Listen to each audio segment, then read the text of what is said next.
કાપોદ્રા વિસ્તારમાં ફરિયાદીનો નગ્ન વિડીયો બનાવી 6.97 લાખ પડાવી લીધા હતા. વધુ રૂપિયા માંગતા 3 સામે ફરિયાદ થઈ હતી.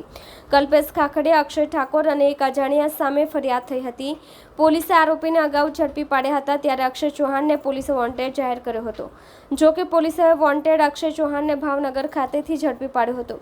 પોલીસે કહ્યું કે ફરિયાદીના કપડાં ઉતરાવી તેની નગ્ન વિડીયો ઉતારી લીધા હતા. બાદમાં ગૂગલ પેથી 6.97 લાખ પડાવી લીધા હતા, જેથી ગુનો નોંધવામાં આવ્યો હતો. આ કેસમાં અન્ય આરોપીને સૌરાષ્ટ્રથી ધરપકડ કરવામાં આવી હતી તથા કેસમાં કેટલા આરોપી સંડોવાયેલા છે તે અંગે તપાસ હાથ ધરવામાં આવી છે. કાપોદ્રા પોલીસ સ્ટેશન ખાતે હની ટ્રેપનો એક ગુનો રજીસ્ટર કરવામાં આવેલ, જેમાં અગાઉ એક આરોપીની ધરપકડ કરવામાં આવેલ.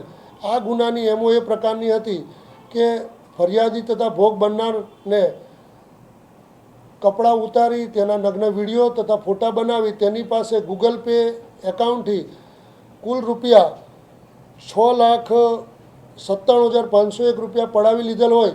જે અનુસંધાને કાપોદ્રા પોલીસ સ્ટેશનમાં IPC 386 વગેરે મુજબનો ગુનો રજીસ્ટર થયેલ અને આ ગુનાની તપાસ સર્વેલન્સ સ્ટાફના PSI શ્રી પંડ્યા સાહેબનો કરી રહેલ હોય.